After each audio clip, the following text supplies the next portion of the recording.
The first thing Elias noticed was the color of the sky. A deep, impossible violet, marbled with soft streaks of rose and gold. He was lying on his back in a meadow, surrounded by grass so lush and green it felt like velvet against his palms.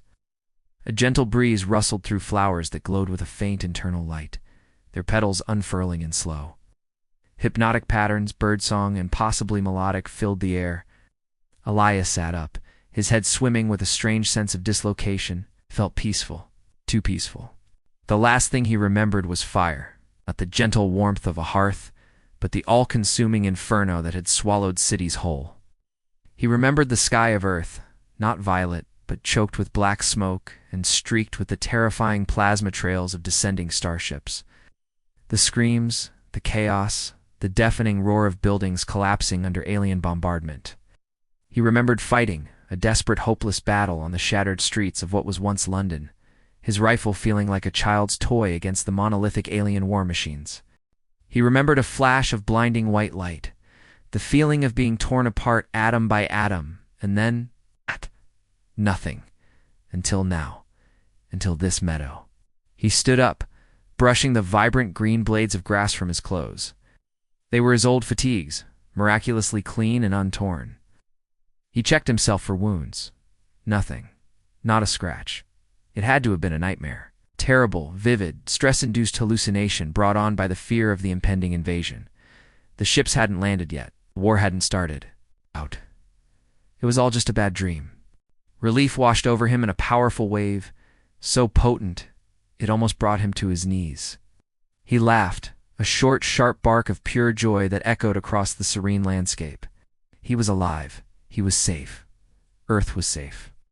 He began to walk, driven by a simple, joyful curiosity. This place, wherever it was beautiful. He needed to find his way back, of course. But for now, he allowed himself to be a tourist in his own dreamscape.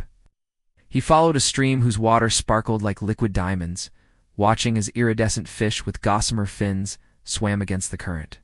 Towering trees with silver bark formed a canopy high above, their leaves whispering secrets to the violet sky. The air was sweet, clean, and carried the scent of unknown blossoms. Everything was perfect, too perfect. A tiny nagging splinter of doubt began to embed itself in the back of his mind, but he pushed it away. He wouldn't let anything spoil this. What felt like days, Elias explored. He never grew tired, never felt hungry or thirsty. The sun, a gentle white orb, never set, just hung placidly in the sky, casting everything in a perpetual soft twilight.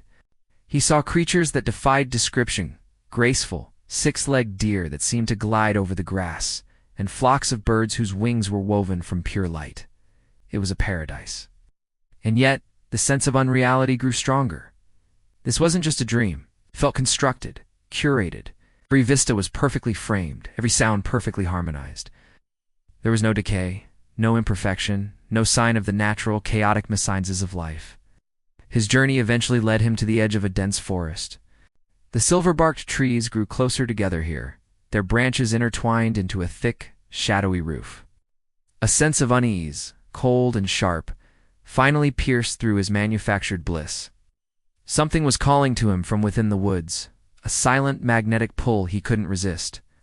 He took a deep breath, the sweet air suddenly feeling heavy in his lungs, and stepped into the shadows. Inside the forest, the air was still and cool. The glowing flowers were gone, replaced by moss that pulsed with a soft, green luminescence. The path was clear, as if waiting for him. He walked for what felt like another hour, the silence broken only by the sound of his own footsteps on the soft earth. And then he saw it. In the center of a perfectly circular clearing stood a monolith. It was a flawless pillar of obsidian black material, at least 30 feet tall, featureless and smooth, absorbing all light. It didn't reflect the trees or the glowing moss. It was a slice of pure nothingness cut into the fabric of this world. It didn't belong. It was alien, artificial, an intrusion of stark geometry into the flowing, organic lines of the forest. The nagging doubt in his mind erupted into full-blown alarm. He approached it cautiously, his heart hammering against his ribs. The peaceful feeling that had enveloped him since he awoke was gone, replaced by a cold dread that was chillingly familiar. It was the same dread heat he felt watching the alien ships blot out the sun over Earth. He reached out a trembling hand, his fingers hovering just inches from the monolith's impossible surface. This was the source of it all. He knew it. This was the heart of the dream. He had to touch it. The moment his fingertips made contact with the cold, smooth surface, the world fractured. The idyllic meadow, the silver trees, the violet sky, they all flickered like a faulty hologram. For a split second, the beautiful illusion vanished, and Elias saw the truth.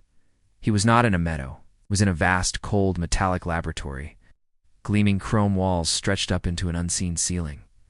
Strange, complex machinery hummed with a low, resonant power in the violet sky.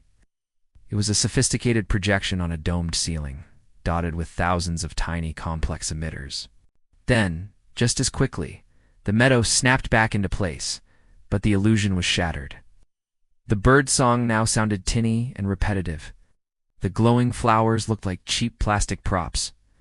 The paradise was a cage. A voice spoke, not through the air, but directly inside his mind. It was calm, dispassionate, and utterly alien, a smooth, synthesized tone that held no emotion, only an endless, ancient patience. Archive sequence initiated. Subject designation, Elias Thorne. Final data point of the Earth project. The monolith in front of him began to glow with a soft internal light. Images, memories flooded his mind, but they weren't his own. They were the memories of a species. He saw flashes of Earth's history, but viewed from an impossibly distant clinical perspective. He saw primitive tribes warring over scraps of land. He saw the rise and fall of empires, each built on conquest and bloodshed. He saw the gleam of swords, the flash of muskets, the mushroom clouds of atomic bombs. He witnessed the endless, repeating cycle of violence, hatred, and self-destruction. Each advancement in knowledge and technology was almost immediately weaponized. Every opportunity for unity was squandered in favor of division. It was a highlight reel of humanity's worst moments, a species-wide catalog of failure. The Earth Project was established to test a hypothesis. The voice continued, its synthesized tones cutting through the torrent of horrific images. Could a species with a demonstrated capacity for both creation and destruction overcome its self-destructive impulses? Could it evolve beyond primitive tribalism and achieve a stable planetary consciousness? The peaceful meadow flickered and died for good, replaced permanently by the sterile reality of the laboratory. Elias was standing on a circular platform, the monolith humming before him. He was alone in the vast, silent chamber. The truth, cold and absolute, settled upon him. This wasn't a dream. This wasn't a nightmare. It was a record. The simulation was initiated based on your planet's atmospheric entry, a point of significant technological achievement. Variables were introduced. Challenges were presented. Opportunities for growth were provided. Flashbacks. This time his own assaulted him. But they were twisted, recontextualized. Learn himself as a child, learning about the great wars of the 20th century, not as history, but as a data point on a chart labeled escalation of conflict. He saw the Cold War, the space race, the birth of the Internet, framed as controlled stimuli in a grand experiment. The alien ships descending, the war he thought he'd fought. It had all been part of the test, the final exam. The simulation parameters included a species-level existential threat.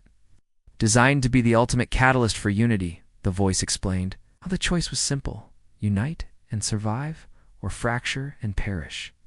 The memory of the war returned, sharper now. He remembered the initial panic, but then the squabbling nations blaming each other. Warlords rising from the chaos to seize power, factions hoarding resources. Instead of coming together against the common enemy, humanity had turned on itself, just as it always had. The aliens barely had to lift a finger. They just watched as the simulation ran its inevitable course. The hypothesis was proven incorrect, the voice stated. With the finality of a scientist closing a lab book, the Earth Project failed. The simulation was terminated centuries ago, according to your linear time. Centuries. The word echoed in the silence of Elias's mind. The war, his life, his memories, it wasn't real. It was an echo. A ghost in the machine. You're the final subject, the voice concluded. Your consciousness was flagged for its anomalous resilience and persistence within the simulation's final moments. Your memories represent the last viable data stream. They are now being archived for posterity. Elias looked down at his hands. They were beginning to shimmer, to lose their solidity, becoming translucent. The world around him, the cold real world of the lab, was also starting to fade into a soft, white light. He wasn't waking up. He was being deleted. The last human, not of flesh and blood, but of data and memory. A final footnote in a failed experiment. His entire existence, the love, the loss, the struggle, the hope, it was all just a story being saved to a hard drive on a shelf somewhere in a galaxy he would never see. His last thought wasn't of anger, or fear, or sadness. It was a single, poignant question that dissolved into the all-consuming light. If it wasn't real, then why did it hurt so much? And then, there was only silence. The archive was complete.